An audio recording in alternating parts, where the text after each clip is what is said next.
புதுச்சேரியில் விநாயகர் சதுர்த்தியை முன்னிட்டு விநாயகர் சிலைகள் விற்பனை சூடுபிடித்துள்ளது. புதுச்சேரி காரைக்கால் மாவட்டத்தில் வருகிற 27ஆம் தேதி விநாயகர் சதுர்த்தியை முன்னிட்டு நாடு முழுவதும் கோலாகலமாக கொண்டாடப்பட உள்ள நிலையில் விநாயகர் சிலைகளின் விற்பனை சூடுபிடித்துள்ளது. காரைக்காலை அடுத்துள்ள நிரவி பகுதியில் கடந்த 33 ஆண்டுகளாக விநாயகர் சிலை செய்யும் பணி நடைபெற்று வருகிறது.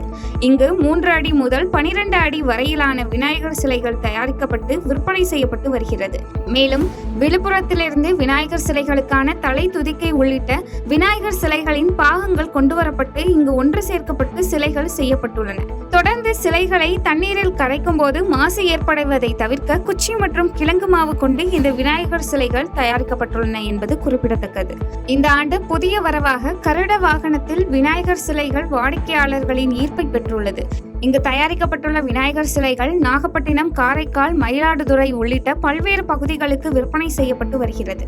மேலும் விநாயகர் சதுர்த்திக்கு இன்னும் குறுகிய நாட்களே உள்ள நிலையில் விநாயகர் சிலைகளின் விற்பனை இங்கு விறுவிறுப்புடன் நடைபெற்று வருகிறது. புதுச்சேரியில் திமுக சார்பில் நடைபெற்ற நலத்திட்ட உதவிகள் வழங்கும் விழாவில் சிறப்பு விருந்தினராக பங்கேற்ற நாஞ்சில் சம்பத் குடும்ப பெண்களை நாயுடன் ஒப்பிட்டு பேசியது சர்ச்சையை ஏற்படுத்தியுள்ளது. புதுச்சேரி மாநில திமுக இளைஞர் அணி துணை அமைப்பாளரின் பிறந்தநாள் மற்றும் அறக்கட்டளை துவக்க விழா தனியார் விடுதியில் நடைபெற்றது. தொடர்ந்து திமுக பேச்சாளர் நாஞ்சில் சம்பத் சிறப்பு விருந்தினராக கலந்து கொண்டு பல்வேறு நலத்திட்ட உதவிகளை வழங்கினார். முன்னதாக நிகழ்ச்சியில் பேசிய நாஞ்சில் சம்பத், பாசி பெரு வெள்ளம் ஒன்று தமிழ்நாட்டை படையெடுக்க துடிக்கிறது என்றும் இந்தியாவில் சமயத்தை வைத்துக் கொண்டு அரசியல் செய்யும் சதிகாரத்தனத்தை இன்று தீனி போட்டு வளர்த்து கொண்டு வருகிறார்கள். அந்த அநியாயத்திற்கு புதுச்சேரி மண் பலியாகிவிடக்கூடாது என்றும் விமர்சனம் செய்தார். மேலும் அரசியலில் ஈடுபடும் ஆண்களுக்கு உறுதுணையாக பெரும்பாலான பெண்கள் இருப்பது இல்லை, தனக்கும் அதே நிலைதான் என்றும் பொது சேவை செய்வதற்கு ஒரு ஆணுக்கு அவனுடைய மனைவியின் ஒத்துழைப்பு என்பது மிகவும் முக்கியம். அதன் காரணமாகவே சில வீடுகளில் நாய்கள் ஜாக்கிரதை என போட்டிருப்பார்கள். அதை ஏன் நாய் ஜாக்கிரதை என போடாமல் நாய்கள் ஜாக்கிரதை என போடுவது? மற்றொரு நாய் இந்த வீட்டில் இருப்பதை குறிப்பதற்காக என குடும்ப பெண்களை குறிப்பிட்டு அவர் பேசிய சம்பவம் சர்ச்சையை ஏற்படுத்தியுள்ளது. மனைவியினுடைய ஒத்துழைப்பு வேணும் சர்வீஸ் பண்றது, எல்லா இடத்திலும் கிடைக்காது. அதனால்தான் சில வீடுகளில் நாய்கள் ஜாக்கிரதைன்னு போட்டிருப்பான். அது என்ன நாய் ஜாக்கிரதைன்னு தானே போட்டிருக்கணும். அதுல தன்மை எப்படி வந்ததுன்னா இன்னொரு நாய் இந்த வீட்டுல இருக்குன்னு அர்த்தம். அதனால பெண்கள் ஒரு சர்வீஸ் பண்ற மாப்பிள்ளை கிடைச்சிட்டான அவனுக்கு உதவியாக இருக்க வேண்டும். காலத்தால் அழியாத காவியம் போன்று முத்தமிழறிஞர் கலைஞர் அவர்களின் புகழ் போற்றப்படும் என துரை வைகோ டெல்லி அறிவாலயத்தில் புகழாரம் சூட்டினார். டெல்லியில் அமைந்துள்ள அறிவாலயத்தில் கலைஞர் கருணாநிதியின் 7வது நினைவு தினத்தை முன்னிட்டு எம்பிக்கள் கலந்து கொண்டு கலைஞரின் புகைப்படத்திற்கு மலர் தூவி மாலை அணிவித்தனர். இந்த நிகழ்ச்சியில் திமுக எம்பிக்கள் திருச்சி சிவா, டெல்லி சிறப்பு பிரதிநிதி AK விஜயன், திருமாவளவன், துரை வைகோ, காங்கிரஸ் MP சுதா மற்றும் விஜய் வசந்த் என பலர் கலந்து கொண்டனர். இதனைத் தொடர்ந்து செய்தியாளர்களுக்கு பேட்டியளித்த துரை வைகோ, கலைஞர் கருணாநிதியின் 7வது நினைவு தினத்தில் மதிமுக சார்பில் அஞ்சலி செலுத்தியதாக தெரிவித்த அவர், காலத்தால் அழியாத காவியம் போன்று முத்தமிழறிஞர் கலைஞர் அவர்களின் புகழ் போற்றப்படும் என புகழாரம் சூட்டினார். காலத்தால் அழியாத காவியம் போல் முத்தமிழறிஞர் டாக்டர் கலைஞர் அவர்களின் புகழ் என்றும் நிலைத்திருக்கும். வணக்கம். இடுக்கி குமிளி அருகே தனியார் தோட்டத்தில் வளர்க்கப்பட்ட 3 சந்தன மரங்கள் வெட்டி கடத்திய வழக்கில் தமிழகத்தை சேர்ந்த 2 தேக்கடி புலிகள் காப்பக வனத்துறையினரால் கைது செய்யப்பட்டனர். தமிழக கேரள எல்லையை இணைக்கும் இடுக்கி மாவட்டம் குமிளி அருகே முருக்கடி பகுதியில் தனியார் தோட்டம் ஒன்றில் இருந்த 3 சந்தன மரங்கள் வெட்டி கடத்தப்பட்டது. இது குறித்து தோட்ட உரிமையாளர் தேக்கடி பெரியாறு புலிகள் காப்பக வனத்துறையினருக்கு அளித்த புகாரின்படி வனத்துறையினர் கண்காணிப்பு பணியில் ஈடுபட்டனர். அப்போது குமிளி பேருந்து நிலையத்தில் சாக்குப்பையில் சந்தன கட்டைகளுடன் நின்றிருந்த தமிழகத்தின் திருப்பூரை சேர்ந்த மாரிமுத்து என்பவரை கைது செய்தனர். தொடர்ந்து அவருடன் நடத்திய விசாரணையில் முருக்கடியை சேர்ந்த பிரசாந்த் என்பவரும் கைது செய்யப்பட்டார். இதனையடுத்து இருவரிடம் இருந்தும் 89 கிலோ எடையுள்ள அரசு விலைப்படி 7 லட்சம் ரூபாய் மதிப்புள்ள சந்தன கட்டைகளை வனத்துறையினர் பறிமுதல் செய்தனர். இதனையடுத்து மாரிமுத்து மற்றும் பிரசாத் ஆகிய இருவரையும் கைது செய்த தேக்கடி பெரியார் புலிகள் காப்பக வனத்துறையினர் அவர்களை நீதிமன்றத்தில் ஆஜர்படுத்தி சிறையில் அடைத்தனர். விவசாயிகள் நலனை ஒருபோதும் விட்டுக் கொடுக்க முடியாது என்று டெல்லியில் நடைபெற்ற MS சுவாமிநாதன் நூற்றாண்டு சர்வதேச மாநாட்டில் பிரதமர் மோடி தெரிவித்தார். டெல்லியில் MS சுவாமிநாதன் நூற்றாண்டு சர்வதேச மாநாடு நடைபெற்றது. இதில் பங்கேற்று உரையாற்றிய பிரதமர் மோடி MS சுவாமிநாதனை சந்திப்பது ஒரு மதிப்புமிக்க கற்றல் அனுபவமாக தனக்கு இருந்ததாக நெகிழ்ச்சியடைந்தார். அறிவியல் என்பது வெறும் புதிய விஷயங்களை கண்டுபிடிப்பது மட்டுமல்ல, அதை சமூகத்தில் பயன்படுத்துவது மற்றும் அதன் மூலம் மக்களின் வாழ்க்கையை மேம்படுத்துவது பற்றியும் என்பதை தனது பணி மூலம் MS சுவாமிநாதன் நிரூபித்தார் என்று புகழாரம் சூட்டினார். விவசாயிகள் நலனே இந்தியாவின் முதன்மையான முன்னுரிமை என்று தெரிவித்த பிரதமர், வேளாண் பொருட்கள் இறக்குமதிக்கு அனுமதி அளிக்காத காரணத்தினால் கூடுதல் வரி விதிக்கப்படுகிறது. விவசாயிகள் நலனை ஒருபோதும் விட்டுக் கொடுக்க முடியாது. நாட்டில் உள்ள விவசாயிகளின் நலனை காக்க தனிப்பட்ட முறையில் எந்த விலை கொடுக்கவும் தயாராக இருப்பதாக கூறினார். பிரதமர் நரேந்திர மோடி இம்மாத இறுதியில் ஜப்பான், சீனாவுக்கு பயணம் மேற்கொள்ள இருப்பதாக மத்திய அரசு வட்டாரங்கள் தெரிவித்தன.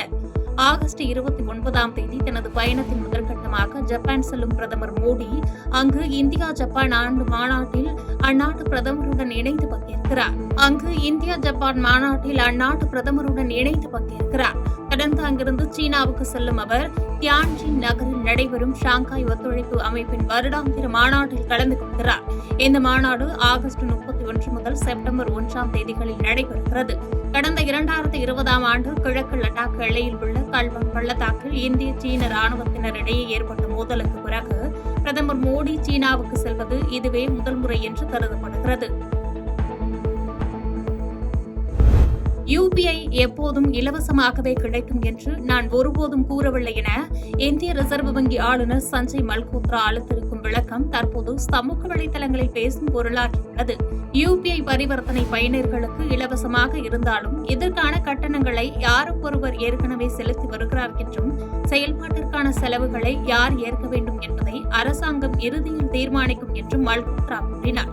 நாட்டில் UPI மூலம் நடைபெறும் பண பரிவர்த்தனை எண்ணிக்கை தொடர்ந்து அதிகரித்து வருவதாக கூறிய அவர், UPI எப்போதும் நுகர்வோர்களுக்கு இலவசமாகவே கிடைக்கும் என ஒருபோதும் நான் கூறவில்லை என்றும் UPI செயல்பாட்டிற்கான செலவுகளை யார் ஏற்க வேண்டும் என்பதை அரசாங்கம் இறுதியில் தீர்மானிக்கும் என்று கூறினார்.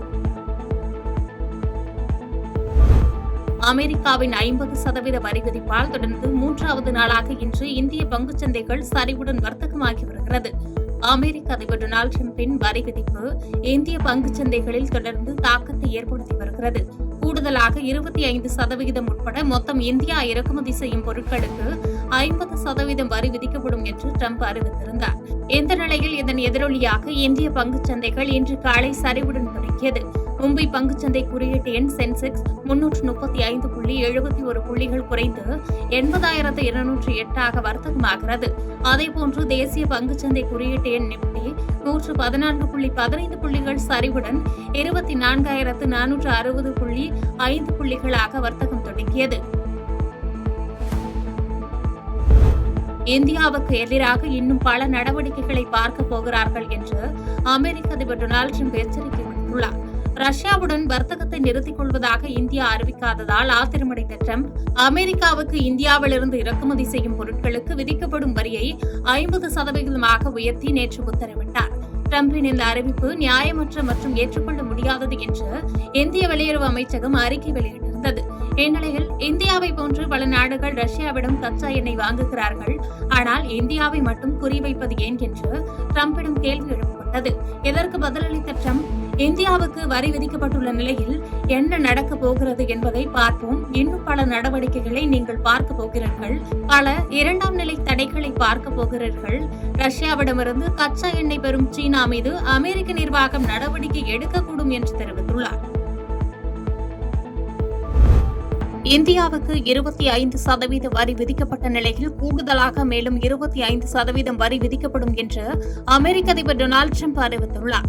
ரஷ்யாவிடமிருந்து எண்ணெய் வாங்குவது நிறுத்தப்பட வேண்டும் என்று ட்ரம்ப் காலக்கெடு விதித்திருந்த நிலையில் ட்ரம்பின் இந்த அறிவிப்பு வெளியாகியுள்ளது. இதற்கான கோப்புகளில் ட்ரம்ப் கையெழுத்திட்டுள்ளதாக வெள்ளை மாளிகை அதிகாரப்பூர்வமாக அறிவித்துள்ளது. மருந்து பொருட்களுக்கான வரி விதிப்புகள் விரைவில் அறிமுகப்படுத்தப்படும் என்று கூறியுள்ள நிலையில் இந்தியாவிலிருந்து ஏற்றுமதி செய்யப்படும் பொருட்களின் வர்த்தகத்தில் பெருமளவில் பாதிப்பு ஏற்படும் என்று எதிர்பார்க்கப்படுகிறது. மோடியின் பலவீனம் இந்தியர்களை பாதிக்கக்கூடாது என்று அமெரிக்காவின் 50% வரி குறித்து ராகுல் காந்தி கவலை தெரிவித்துள்ளார். இந்தியாவுக்கு 25% வரி விதிக்கப்பட்ட நிலையில் கூடுதலாக மேலும் 25% வரி விதிக்கப்படும் என்று அமெரிக்க அதிபர் டொனால்டு ட்ரம்ப் அறிவித்துள்ளார். இந்நிலையில் மக்களவை எதிர்க்கட்சித் தலைவர் ராகுல் காந்தி இதுகுறித்து பிரதமர் மோடியை விமர்சித்துள்ளார். டிரம்பின் 50% வரி என்பது வர்த்தக ரீதியிலான மிரட்டல் என்றும் நியாயமற்ற வர்த்தக ஒப்பந்தத்திற்கு இந்தியாவை இழுக்கும் முயற்சி என்று தெரிவித்தார். மோடியின் பலவீனம் இந்தியர்களின் நலன்களை மேலோங்கி சென்றுவிடக் கூடாது என்றும் தெரிவித்துள்ளார். மேற்கு ஆப்பிரிக்க நாடான கானாவில் ஏற்பட்ட ஹெலிகாப்டர் விபத்தில் அந்நாட்டின் பாதுகாப்பு மற்றும் சுற்றுச்சூழல் ஆகிய துறைகளின் அமைச்சர்கள் 2 உட்பட 8 பேர் உயிரிழந்ததாக தகவல் வெளியாகியுள்ளது. கானா நாட்டின் தலைநகர் அக்ராவில் இருந்து அந்நாட்டின் அட்டாந்தி மாகாணத்தில் உள்ள ஒபுவாசி நகரத்திற்கு ராணுவ ஹெலிகாப்டர் ஒன்று புறப்பட்டுள்ளது. இந்த ஹெலிகாப்டரில் அந்நாட்டின் பாதுகாப்பு மற்றும் சுற்றுச்சூழல் ஆகிய துறைகளின் அமைச்சர்கள் 2 பேர் உட்பட 8 பேர் பயணித்ததாக கூறப்படும் நிலையில் புறப்பட்ட சில நிமிடங்களில் அதன் தொடர்பு துண்டிக்கப்பட்டுள்ளது. இதனைத் தொடர்ந்து அங்குள்ள வனப்பகுதியில் அந்த ஹெலிகாப்டர் கீழே விழுந்து நொறுங்கி விபத்துக்குள்ளானதாக தெரிவிக்கப்பட்டுள்ளது. இந்த விபத்தில் கானாவின் பாதுகாப்புத்துறை அமைச்சர் எட்வார்டு ஒமானே ஒபாமா, சுற்றுச்சூழல் அமைச்சர் அல்காஜி முர்தாலா முகமது உட்பட அந்த ஹெலிகாப்டரில் பயணித்த 8 பேரும் உயிரிழந்ததாக அந்நாட்டு அரசின் செய்தி தொடர்பாளர் உறுதி செய்துள்ளார். காசா முழுவதும் நேற்று இஸ்ரேலிய தாக்குதல்களில் 135 பாலஸ்தீனியர்கள் கொல்லப்பட்டனர், 771 பேர் காயமடைந்தனர் என்று சுகாதார அமைச்சகம் தெரிவித்துள்ளது. பட்டினியால் இறந்தவர்களின் எண்ணிக்கை 193 எட்டியுள்ளது. கடந்த 24 மணி நேரத்தில் 5 பட்டினி மரணங்களை சுகாதார அமைச்சகம் உறுதிப்படுத்தியுள்ளது. காசா மீதான இஸ்ரேலின் போரில் இதுவரை குறைந்தது 61,158 பேர் கொல்லப்பட்டுள்ளனர். 1,51,442 பேர் காயமடைந்துள்ளனர். சிவமுகாவிலிருந்து மைசூருக்கு சென்ற ரயிலின் 6 பெட்டிகள் தனியாக பிரிந்து சென்றதால் பரபரப்பு ஏற்பட்டது. சிவமுகாவிலிருந்து கிளம்பிய ரயில் சிவமுகாவில் உள்ள ஆள் பேருந்து நிலையம் அருகே உள்ள துங்கா பாலத்தை நெருங்கிய போது திடீரென ரயிலில் இருந்து 6 பெட்டிகள் மட்டும் தனியாக பிரிந்தன. மீதமுள்ள பெட்டிகள் நகர்ந்து சென்று சிறிது தூரத்தில் அவையும் நின்றன. ரயிலிலிருந்து 6 பெட்டிகள் தனியாக பிரிந்தாலும் பெரிய விபத்தாக ஏற்படவில்லை என்று தகவல் வெளியாகியுள்ளது.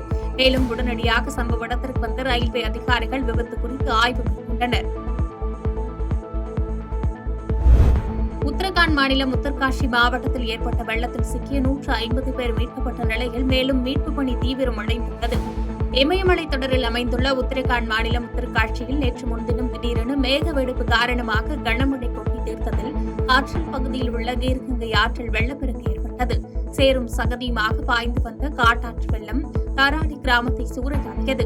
தராளி கிராமம் முழுவதும் மண்ணில் புதையுள்ளதில் ஏராளமானோர் மாயமாக்கினர். உள்ளூர் காவல்துறை, மாநில தேசிய பேரிடர் மீட்பு குழுவினர் உள்ளிட்டோர் மாயமானவர்களை மீட்கும் பணியில் ஈடுபட்டனர்.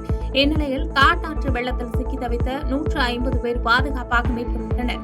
மாயமான ராணுவ வீரர்கள் 11 பேரை தேடும் பணி முடுக்கிவிடப்பட்டுள்ளது.